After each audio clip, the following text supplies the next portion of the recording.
Hello and welcome to another episode of my Working with Apple series. My name is Pullein and today I'm going to share with you my favourite Apple Mail tricks that perhaps you don't know even exists. Now, I should point out these are my favourite tricks, and I'm sure other people know there are many other things that Apple Mail can do. And I should just give you a quick brief history. I've been using Apple Mail pretty much since I got my first Apple computer way back in 1997.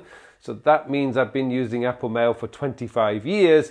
And certainly since Mac OS X came out, I think around about 2001, somewhere around there. Again, I've been using Apple Mail since it came. Now, I did have a brief period around about 2015-16 where I used Newton, but when Newton decided to stop and then start again and then stop and then start again, I switched back to Apple Mail and committed myself to using the single app. And the main reason is Apple Mail just works. Sure, it's had a few issues with Google, Gmail over the years, but that's all fixed now and it just works like a dream. And one of my principles is find an app that works for you and stick with it for life, because then you know how to fix anything that might go wrong, and we're talking software here, so it does go wrong.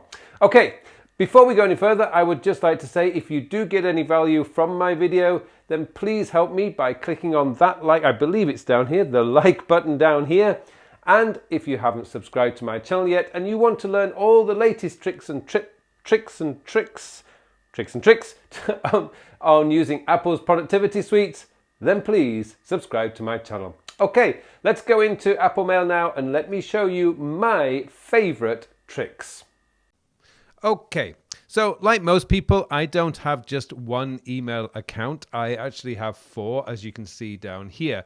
CPI is my main account, and when you open these up, from the little arrow at the side there, you see all those different folders, or whatever the categories, if you like, that Google, because this comes in from Gmail, Gmail is my back end, if you like, gives me. So these things that are not in actual capital letters. These are basically the stuff that I cannot remove. Everything in capital letters, though, are folders that I actually created. So that's one of them. Now, what I like to do is I like to set the ones that I use every day. So these are the ones that I'm using every single day. And I have these as favorites, as you can see right there. Now, to make a folder favorite, if you just right click on the folder, you can then add this as a favorite, but this doesn't, we'll go to one that's not. So if I click on this one, I can now use this add to favorites, which then puts it up at the top. This means that I can keep all these closed. I don't need to go into these on a daily basis. These are all set up. The ones that I need to know are all set up here. Now, I also have all my inboxes. Now, this is just the way that Apple Mail does it. So when you set up an account in your Apple Mail, this will come in here and you can name them however way you want them. But I don't have this open. I just keep that closed. So essentially what I have are the folders that I use every single day are right there. And I very rarely need to now access things down here. So I have my iCloud waiting for. Now, most people who follow me for a while say I don't like waiting for. And this is true. I don't use waiting for. As you can see in here, I don't have anything for my main business account here. I don't have anything here that's called waiting for because I just don't use it. iCloud waiting for is unique because this is just for stuff that I am actually waiting for. These are the things that are coming in, and these are just the things that I'm waiting for. That's it. And I clear that out on a Saturday morning. So those are the folders. Set anything that you use frequently as reminders and then hide everything else. Now, the great thing about setting up your favorites is you get this top line here. And this is great because this means now that all these folders here are now on keyboard shortcuts. So all inboxes is Command 1. And any of my action this day, there's private email in there, so I'm not going to open that one. But let's go to this one here. So if I count backwards, so it's 1, 2, 3, 4, 5, 6, 7, 8. So if I do Command 8, that now opens up that particular folder. Now, to be fair, the only one I'm using on keyboard shortcuts all the time is Command 2, which is this one.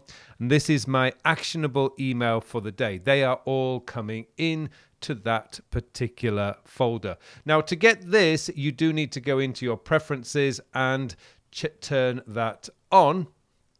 And to do that, all you need to do is go up to the view and turn on favorites. So if I turn that off, my favorites disappear. If I go into view and it says show favorites bar, that now shows my favorites bar and they're all up at the top. So that's all you need to do to get these up on your top line. I find that really, really useful. Now, the other thing I love about Apple Mail, and I know that pretty much all email accounts will do this, I can drop this wherever I want. So I can drop it into here, down to here, wherever I actually want it. So as you'll notice, this has come in from a different email address. This has come into my admin account. Now, I can still move that to my other email accounts just there. I can just drop it in there and it will go in there and it will actually, I can use that as my master action this day list. That's something I really do love about Apple Mail. Now, moving on, one of the other things that you can do is you can drag and drop these in. So I'm going to open up an Apple Note here, and I've already pre-called this one Photoshop Tutorials. What I can do is now the thing is you have to make sure you've got the cursor in the right place. So I can just drag this down now, add that there. And now that is a clickable link. So all I need to do now is just tap on that and it will open up the original email for me. So it doesn't matter where I save this email. I can save this actually normally what I do is once I've moved this to a Notes app, I will then send it straight to archive because I know I've got a way of retrieving that email very, very quickly. By the way, that's not just for Apple Mail. You can do this in Evernote as well. So I've got an Evernote note here. I can just drag this in to my Evernote account and it's straight there. And again, it works just the same. It opens up the email.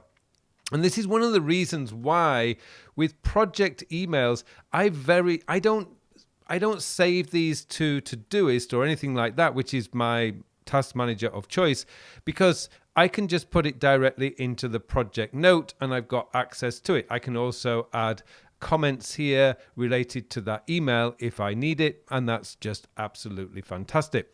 So that's one of the other things I like about Apple Mail. Now, the thing is, this is basically how it works on Mac OS. You can actually do this in your iPad, but not your phone. I haven't found a way of doing precisely this on an iPhone. Normally, if you want to save an email in an iPhone, you would actually need to export it as a PDF and then put it into your notes, which isn't exactly the best way to do it. In that particular instance, what I usually do is I will actually move this to my action this day, and then when I get back to my computer or my iPad, I will just add it directly into the project note. So it's not a big deal that I can't do it on my phone. But there you go. That's just some of the things that I wanted to show you, which are just why I use Apple Mail. I think it's such a solid application and it just works. And the search is fantastic. You know, I can search. So if I put in Adobe here, I've got all sorts of options here with Adobe. I can go, it shows some of the stuff that I've talked with with Adobe, and it just brings everything up. So I can just tap on that and it just shows everything that I've got from Adobe. So there you go. That's everything you need to know about my favorite tips for using Apple Mail. I hope you found this useful. Thank you so much for watching this video, and it just remains for me now to wish you all a very, very productive week. Hello, thank you for watching this video. Now, I'm very excited to tell you that the 2022 edition of my Create Your Own Apple Productivity System course is now available. This year, we're utilizing the brand new features in reminders and and notes. We're going to be looking at how you can use the tags to create an even better productivity system. We're also looking at how iCloud comes into the picture and your calendar. This is a complete productivity and time management setup that if you're in the Apple ecosystem, I can guarantee is going to make your life so much easier. No more overwhelm, no more stress, no more forgetting events or tasks. It's all going to be there in your own system that I show you how to build. It also includes the time sector system and my brand new notes organization system, Capra. Okay, I hope you get time to join this course, and don't forget, if you're already enrolled in this course, my promise to you is every year it's a free update. I hope you enjoy the course, and it'd be lovely to see you in there.